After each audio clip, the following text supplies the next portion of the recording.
एक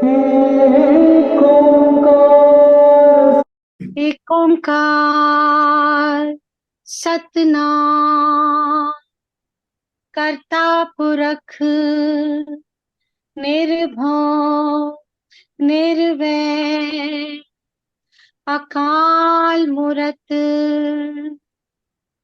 अजूनी सैभं गुरु प्रसाद जप आद सच जुगाद सच है भी सच नानक होसी भी सच सोचे सोच न होवे जे सोचे लखवान चुप्पे चुप न होवे जे लाई रिया लिपता भुखिया भुख न उतरी जे बन्ना पुरिया पार सहस्या पालख होवे ता इक ना चले नाल किवे सचियारा होइए किवे कूड़े टुटे पाल हुक्म रजाई चलना नानक लिखिया। नानक वाणी जपजी साहिब। आइए सुनते हैं नानक वाणी और उसकी व्याख्या।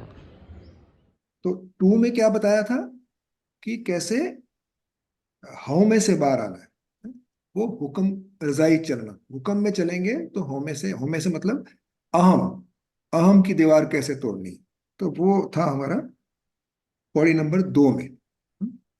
अब पौड़ी नंबर 3 में क्या है, जिसकी अहम की दीवार टूट गई। ये सब पौड़ियां ना एक से एक कनेक्टेड है, they are like steps, like elevating, एक के बाद एक के बाद एक के बाद एक के बाद एक ऊपर चढ़ते जाना है पौड़ियां, है। तो ये एक तरह से एलिवेटिंग है, यानी कि अपने विजडम को, ग्रेस को, है, सबको ये पौड़ियां एलिवेट करती जा रही हैं, बढ़ाती जा रही हैं, ऊंचा करती जा रही हैं। जितना आगे बढ़ते जाएंगे उतने हम थोड़ा और प्रेममय हो जाएंगे, या कुछ और कबीर बन जाएंगे, हैं, नानक बन जाएंगे। तो ये सब है। तो अभी हम तीसरी पौड़ी करेंगे। तो एक काम करते हैं, अच्छा कपिल जी आप अभी आए हैं, मैं तीसरी पौड़ी पढ़ूंगा, उसके बाद आप उसको पढ़ सकते हैं अपने किताब में। हाँ जी, हाँ जी, मैं पढ़ हाँ सकता ठीक है, तो मैं पहले पढ़ता हूँ हूँ। जिससे कि आपको आइडिया हो जाएगा कि क्या हाँ, उच्चारण क्या है। तो कोई बात नहीं, थोड़ा ऊंचा नीचा चलेगा, ऐसी बात नहीं है, लेकिन जितना भी हो सके आप करें, क्योंकि मैं चाहता हूँ कि सबको उच्चारण करना आ जाए तो बहुत बढ़िया हो जाता है। उच्चारण करने से जी ना एक अंडरस्टैंडिंग बढ़ जाती है उसके बारे में, है? जो हम उच्चारण कर रहे होते हैं उसकी अंडरस्टैंडिंग बढ़ने से हमको क्या है, उसको थोड़ा समझ आना बेटर है, थोड़ा क्लैरिटी बेटर हो जाती है। तो जी। इसकी एक मैंने एक वीडियो भेजा था सतनाम सिंह जी का, ये एक ओंकार सतनाम, एक पूरा जपजी साहब गायन किया हुआ है। उसको भी आप सुनेंगे तो उसमें ये बहुत अच्छा उच्चारण किया गया है, तो उससे भी आपको समझ आ सकता है। तो मैं तीसरी पौड़ी पढ़ता हूँ, कल 2 पूरी कर दी थी हमने। तीसरी है, गावे को ताण होवे किसे ताण, गावे को दात जाने निशान, गावे को गुण वड्याइयां चार, गावे को विद्या विखम विचार, गावे को साज करे तन खे, गावे को जी ले फिर दे, गावे को जापे दिसे दूर, गावे को वेखे हादरा हदूर, कथना कथी न आवे तोट, कथ कथ कथी कोटि कोट कोट, लेंदा दे लेंदे थक पाए, जुगा जुगंतर खाई खाए, हुक्मी हुक्म चलाए राहो, नानक विगसे वे परवाहो। तो ये तीसरी पौड़ी है। तो आप जरा कपिल जी करिए। ये पेज नंबर थोड़ा बताएंगे कौन सा है? तीसरी पौड़ी है, यानी कि दो, जहाँ 2 खत्म होता है ना, तो उसके बाद तीसरा शुरू होता है। 27 पेज नंबर। हाँ ओके, इसको मुझे हिंदी में पढ़ना है अभी कि इसको रिपीट करना है? हाँ, हिंदी में पढ़ लो। हिंदी नहीं में नहीं, पढ़ना सॉरी, है, मेरा ओके। मतलब इसको मत मीनिंग नहीं पढ़ना है, लेकिन इसको उच्चारण में पढ़ना है, यानी कि अच्छा, ओके। जो हिंदी में लिखा हुआ है। ठीक है। सो गावे को तान। गावे को, हाँ, गावे को तान हवाई के सही तान, गावे को दात जाने निशान, हम्म। गावे को गुण वधियाई चार, गावे को विद्या विखम विचार, गावे को साज करे न खे, गावे को जिया ले फिर देह, गावे को चपाई दिसई दूर, गावे को विखाई हादरा हदूर, कथना कथी न आवई अवई तोत, एक मिनट, कथ कथ कथी कोटि कोट कोट, देदा दे लेदे थकी पाही, जुगा जुगंतर खाई खाई, हुक्मी हुक्म चलाए राह, नानक विगसय वैपराह। बेपरवाह। बस यहीं तक है ये। तो ये हाँ तीसरी पौड़ी पढ़ी आपने, हाँ? बहुत बढ़िया जी पढ़ा, जिस हिसाब से मतलब पहली बार पढ़ा तो आपने बहुत ही अच्छा पढ़ा है। ठीक है। बाकी जी। अभी धीरे धीरे प्रैक्टिस करेंगे, थोड़ा इम्प्रूवमेंट जरूर आएगा उसमें, तो होते रहेगा वो तो। अ, मतलब ये ऐसा इम्प्रूवमेंट है कि सारी उम्र लगी रहे तो भी इम्प्रूवमेंट ही होता रहेगा। बोलते हैं ना, we have always room for improvement. वो रहता ही है हमेशा। हम कभी भी नहीं बोल सकते कि हम पहुंच गए वहां पे, या वहां पे हम कर लिया हमने सब। तो जहां पे हमने ये सोचा कि हमको पता है, वहीं पे लर्निंग स्टॉप हो जाती है। सीधी सी बात है। मतलब लर्निंग स्टॉप होने का मतलब है कि हमने सोच लिया कि हमको पता है, बस वहां स्टॉप हो जाती है। जब ये गुरबाणी में ना यही खास बात है कि इसमें ईश्वर की स्तुति की गई है। इसमें हमेशा गायन करके किया गया है जो भी है। इसमें ईश्वर को जाना नहीं गया है, उल्टा ये बोला गया है कि तेरे को तो कोई जान ही नहीं सकता है। इसमें ईश्वर को गाया गया है। तो अभी जो है गावे को ताण, ये जो पौड़ी है, ये इसको कनेक्ट करेंगे हम पिछली पौड़ी से। पिछली पौड़ी में हमने क्या किया था? नानक हुक्मे जे बुझे, लास्ट में पढ़ रहा हूं मैं, नानक हुक्मे जे बुझे तो हऊ में कहे ना कोई। जो उसके हुक्म को समझ गया, उसकी ईगो निकल जाती है, उसका अहम निकल जाता है, उसका हौमे खत्म हो जाता है। तो ये उस पौड़ी का कंक्लूजन था एंड में। तो अभी ये पौड़ी उससे कनेक्टेड है। कैसे है? अभी हुक्मे कहे ना कोई, मतलब वो जो नानक हुक्मे जे बुझे तो हौमे कहे ना कोई, इसका मतलब वो हौमे में आएगा ही नहीं, बोलेगा ही नहीं है। तो उसके बाद अभी सवाल आता है कि हौमे में अगर नहीं बोलेगा तो क्या बोलेगा, क्या करेगा वो? अभी हौमे नहीं है, जैसे कूड़ की दीवार टूट गई, अहम नहीं, अहम की दीवार टूट गई। अभी उसके बाद क्या करेगा वो, कैसे बोलेगा? है जैसे गीता में भी अर्जुन पूछते हैं ना कि एक जो आदमी बहुत अनलाइटेंड हो गया है तो वो कैसे बिहेव करेगा, कैसे करेगा। तो यहाँ पे भी ऑलमोस्ट उसी तरह का सवाल है। कि कैसे करेगा वो, जब उसकी हौमे निकल जाएगी तो वो आदमी कैसा होगा, क्या करेगा। है तो उसका ये तीसरी पौड़ी में एक्सप्लेन किया गया।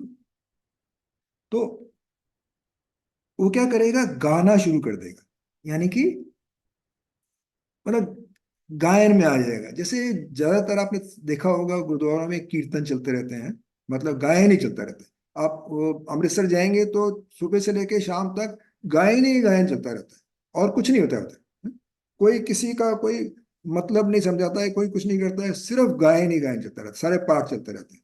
तो पूरी गुरु ग्रंथ साहब जो पढ़, जहां से शुरू होती है जहां पे एंड होती है, जितने दिन लगे उसको पढ़ते रहते हैं, या गायन उसको ही पढ़े। वो एक है, वो पाठ हो गया, एक गायन हो गया। तो जो गायन है वो पाठ से ऊपर माना जाता है, क्योंकि गायन में ना, गायन में क्या होता है, ईगो नहीं रहती। यानी कि गायन का मतलब है कि ईगो नहीं है, इसीलिए गायन हो रहा है। तो यही समझाना चाह रहे हैं नानक साहब यहाँ पे कि जब ईगो नहीं रहती, जो कूड़ की दीवार टूट जाती है, तो गायन शुरू हो जाता है। अभी ये पहला क्या बोल रहे हैं? गावे को ताण होवे किसे ताण। अच्छा, और ये गायन जो है ना, प्रेजेंट मोमेंट में हो रहा है। ऐसा नहीं कि कल किसी ने गाया था और कल कोई गाएगा, ऐसा नहीं है, हो रहा है। ये सारी दुनिया में ना चल रहा है। किसका चल रहा है गायन? जिनकी कूड़ की दीवार टूट गई है वो गायन में आ गए हैं, वो गाने में आ गए हैं। तो गाना हो गया, इवन नाचना हो गया। गाना और नाचना दोनों एक तरह से अपने आप को, हमको ईगो से बाहर करते हैं। तो गावे को ताण होवे किसे ताण, तो क्या गा रहे हैं? जिसकी कूड़ की दीवार टूट गई है वो क्या गा रहे हैं? कि ये पावर तेरी है। और कौन हमको पावर दे सकता है? हम जहाँ सोचते हैं ना कि मैंने किया है, मेरी मेरी वो है, पावर है, मेरी मेरी वजह से हुआ है ये सब है। तो वो पावर देगी तेरी है। गावे को ताण होवे किसे ताण, तो जो ताण मतलब होता है पावर। तो ये पर्शियन वर्ड है ताण, तो उसको ताण का मतलब है पावर है। यानी कि अ, वो आदमी ज्यादा मजबूत हो जाता है। तो मजबूती किसकी है? उसी की है। वो गा रहा है कि गावे को ताण होवे किसे ताण है। तो गावे, गा के बता रहा है कि मतलब उसको बोलने को कुछ रखा ही नहीं है, सिर्फ गाने में चला गया है। तो पावर हो गया। दूसरा अभी आता है ग, गावे को दात जाने निशान है। तो गिफ्ट जो है, जो गिफ्ट जो मिली है वो सारी कहाँ से आई है? वो सब उसी से मिली है। किससे मिली है? ईश्वर से मिली है। लेकिन कब मिली है? जब हमारा कूड़ की दीवार टूट गई, जब हमारी अहम की दीवार टूट गई, तो ये मिलना शुरू हो जाता है। मिलना शुरू नहीं होता है, मिलता तो सबको ही है। ये नहीं कह सकते कि जो भगवान को नहीं मानता उसको कुछ नहीं मिलता है। मिलता सबको इक्वली है। लेकिन उसको महसूस होना शुरू हो जाता है कि ये मैं नहीं, उसकी है, मेरी नहीं उसकी है। जैसे तेरा तुझको सौंप कर क्या लागे मेरा है। तो इस तरह से वो भी गुरबानी में है, कबीर साहब का है, तेरा तुझको सोच कर सौंप कर क्या लागे मेरा है? मेरा मुझ में कुछ नहीं, जो कुछ है सब तेरा। तो ये गायन में कबीर साहब ही गायन करते थे हैं? तो ये गायन में आ जाता है। तो गावे को दात जाने निशान, गिफ्ट जो मिली है हमको वो सब उसी से मिली है। ये गायन में शुरू हो जाता है। अब ये सब गायन गा के बोल रहे हैं कि ये सब जो गिफ्ट मिल रही है वो तेरी दी हुई है सब है। मैं उसको ऐसे ही समझता था कि मेरी है। कब समझता था? जब वो दीवार नहीं टूटी थी। वो जो अहम की दीवार टूटने से पहले मैं ये सोचता था कि ये सब तो मेरा, मैं ही है, मैं ही सब कुछ कर रहा हूँ है? मैं नहीं करूंगा तो होएगा ही नहीं कुछ है। मैं चला गया तो ये संसार पता नहीं खत्म हो जाएगा। इस तरह के लोग भी बात करते हैं। तो गावे को दात जाने निशान, मतलब गिफ्ट है वो सब तेरी ही है। ये गायन चल रहा है। गावे को गुण वडियाइयां चार। गुण मतलब होता है वर्च्यूज है। वडियाई मतलब होता है ग्रेटनेस है। पहले हमने हुक्म में ही पढ़ा था ना, है? हुक्म वडियाई, हुक्म मिले वडियाई है। तो ये वही वडियाई है। वडियाई मतलब ग्रेटनेस। तो विद्या विक्रम, सॉरी, गुण वडियाइयां चार। तो गुण हो गए वर्च्यूज, वडियाएं होगी ग्रेटनेस। और चार का मतलब क्या है यहाँ पे? चार का मतलब होता है ब्यूटीफुल। भी चार नंबर भी होता है, एक दो तीन चार। लेकिन ये चार का मतलब होता है ब्यूटीफुल। जैसे हम बोलते हैं ना हिंदी में, चार चांद लग गए है? तुम्हारे चेहरे पे चार चांद लग गए। तो चार चांद का मतलब है खूबसूरत हो गया है। तो ये चार वर्ड से नहीं मिलाओ इसको, चार को ब्यूटीफुल से मिलाओ, ब्यूटी से मिलाओ। तो तेरी वजह से ही मेरे वर्च्यूज हैं, मेरी ग्रेटनेसेस हैं, मेरी खूबसूरती है, मेरी ब्यूटी है, सब तेरी वजह से है। तो वो भी गा के बोल रहे हैं कि गावे को गुण वडियाइयां चार। तो सब वडियाइयां, वर्च्यूज, गुण सब तेरे, ब्यूटी सब तेरी ही है। मेरे अंदर जो लाइट जल रही है वो तेरी लाइट जल रही है, उसी से तो मैं सब हो रहा है मेरे अंदर सब कुछ। उसके बाद है गावे को विद्या विखम विचार। विद्या मतलब होता है नॉलेज, विखम मतलब होता है डिफिकल्ट या कॉम्प्लेक्स, कॉम्प्लेक्स बोलेंगे इसको। विखम, विचार मतलब फिलोसफी। हम जो विचार करते हैं फिलोसफी है ना, है? सारे जो जितने भी शास्त्र हैं सब है, उनको सब फिलोसफी फिलोसफी ही बोलते हैं हम है? क्योंकि वो विचार से आए हैं सब है? तो गावे को विद्या विखम विचार, यानी कि जो नॉलेज है वो भी तेरी है? जो, अ, कॉम्प्लेक्सिटी ऑफ फिलोसफी है वो भी तेरी है, जो हमको पहले समझ नहीं आई थी लेकिन अब आने लगी है, क्योंकि कूड़ की दीवार हमारी टूट गई है। तो उसके बाद है गावे को साज करे तनखे, मतलब गावे को साज करे तनखे, मतलब गावे को साज मतलब बनाना, क्रिएशन है। जैसे हमारी शरीर बन रहे हैं या पहाड़ बन रहे हैं, पेड़ बन रहे हैं, वो बनाना है, साजना मतलब है उसको, साज मतलब क्रिएशन हो रहा है। और तन खे मतलब डिस्ट्रक्शन हो रहा है, यानी कि ट्रांसफॉर्मेशन हो रहा है? जैसे हम इवन इसमें गीता में ही पढ़ते हैं कि डिस्ट्रक्शन इज, क्या बोलते हैं इनका, शिव जी, शिव जी डिस्ट्रक्शन करते हैं, ब्रह्मा क्रिएट करते हैं, और अ, विष्णु सस्टेन करते हैं, और शिव जी ट्रांसफॉर्म करते हैं। तो ये ट्रांसफॉर्म जो हो रहा है ना, साज, पहले साज मतलब बनाना, क्रिएशन होना, उसके बाद होता है खे, खे मतलब मिल जाना मिट्टी में, पहले तो बनाया फिर मिट्टी में मिल गया, यानी कि आया और गया वो भी तेरी वजह से हो रहा है? ये मुझे अब समझ आया है। मैं कुछ नहीं कर सकता इसमें, मेरी कुछ चलने वाली नहीं है, क्रिएशन भी मेरा मैंने नहीं किया है, और मैं मिट्टी में भी मैं अपने आप नहीं मिल सकता हूँ, ये सब वही कर रहा है? कौन कर रहा है? जिसकी कूड़ की दीवार टूट गई है, या जिसकी, जो ईश्वर है।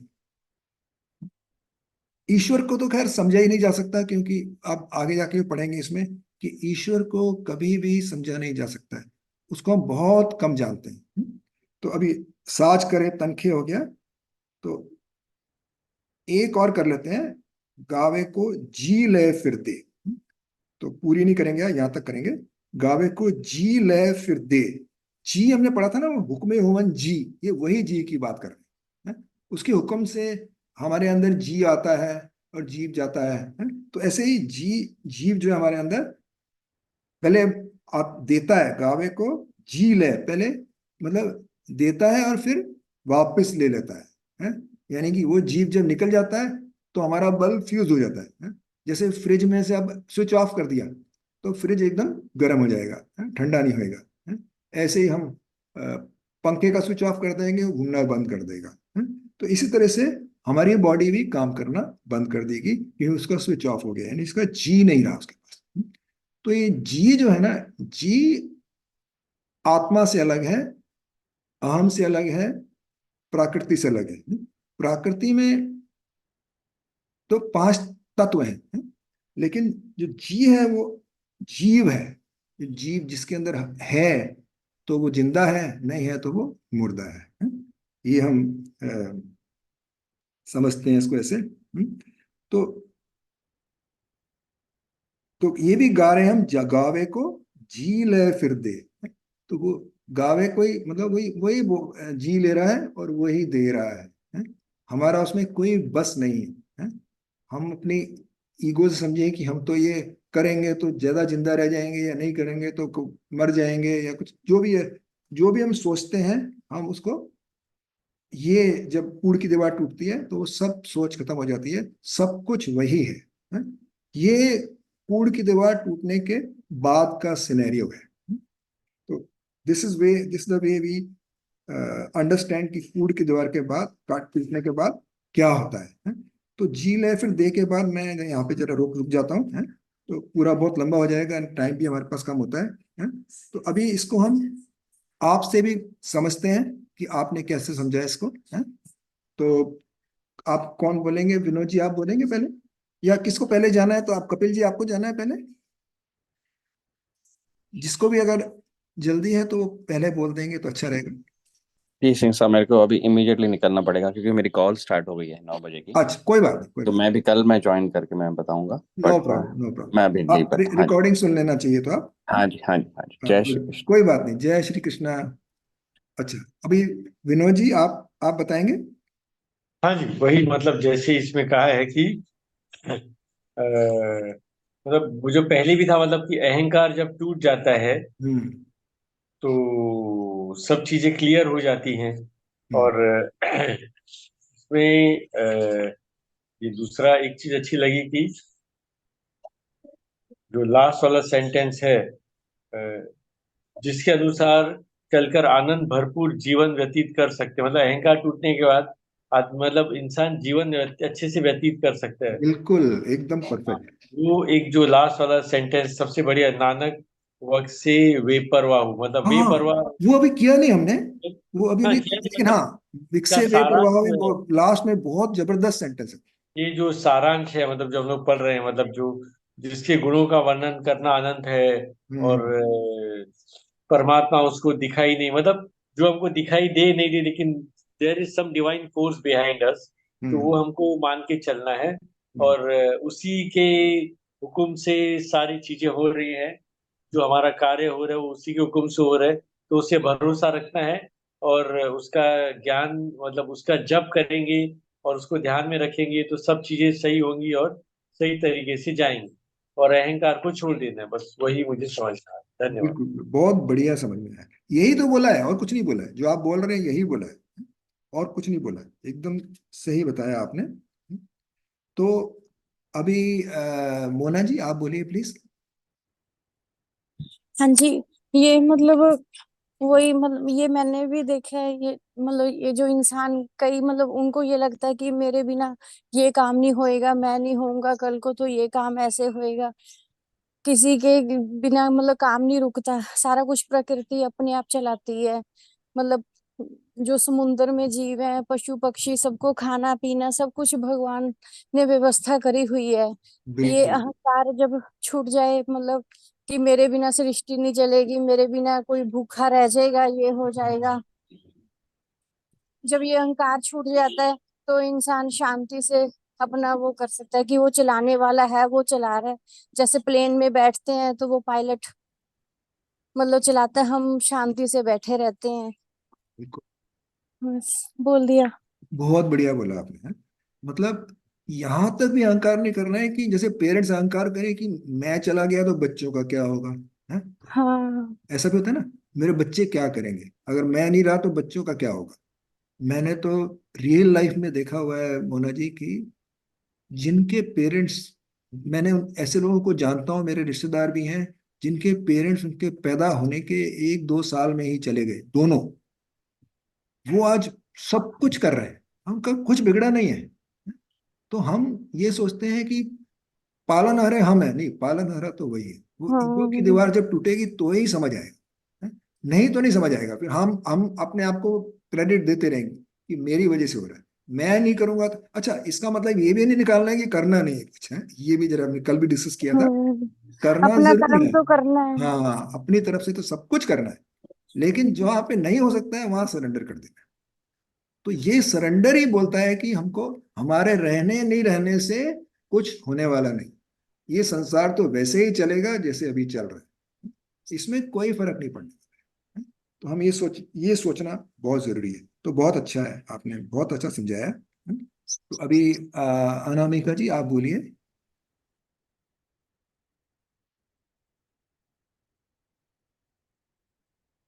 हाँ जी,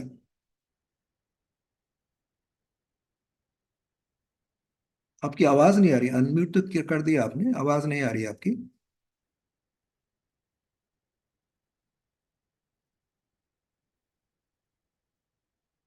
अनामिका जी कुछ नेटवर्क इश्यू लग रहा है आवाज नहीं आ रही। मनोज जी आपको आ रही है इनकी आवाज? नहीं है, नहीं आ रही आवाज। नहीं आ रही ना। अनामिका जी जरा अभी अभी आपने म्यूट कर दिया, अभी अनम्यूट करिए, अनम्यूट करिए तो शायद आवाज आ जाए, अभी बोलिए।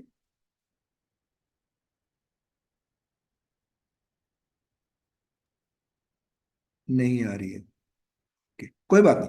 अच्छा, तो और किसी को कुछ बोलना है Vinod ji, if you want to say anything, तो नहीं, बोल। बिल्कुल सही समझ में आ गया। अभी कल का बताइए, आप कल करना है कि सैटरडे करें हम नहीं सीधा? नहीं, आप बोलें जैसे, अभी कल नहीं करना है तो कोई बात नहीं, 21 तारीख को कर हाँ, लेते, मुझे कोई प्रॉब्लम नहीं है। हाँ, यहाँ 21 तारीख से शुरू करते हैं अभी सीधा। 21 तारीख से ठीक है, तो 21 तारीख को विमी जी भी आ जाएंगी, है? हाँ, तो मैं फिर ग्रुप में डाल देता हूँ कि 21 तारीख से, हाँ, 21 तारीख को क्या है डे? ट्यूसडे या वेडनेसडे होगा, देख लेता हूँ ट्यूसडे, मैं। ठीक है, तो ठीक, तारीख को है वेडनेसडे, वेडनेसडे। ठीक है, नो प्रॉब्लम। तो 21 तारीख को हम शुरू करते हैं, आज हम यहाँ फिनिश करते हैं, ओके। ठीक है, और बाकी सैटरडे को मिलेंगे जैसे गीता का मैडम करेंगी, हाँ, सरिता जी। सैटरडे को सरिता जी जो भी कराएंगी हम, ठीक है। ओके ओके, धन्यवाद। जय श्री धन्यवाद। कृष्ण। जय श्री कृष्णा। जय श्री कृष्ण। जय श्री कृष्ण।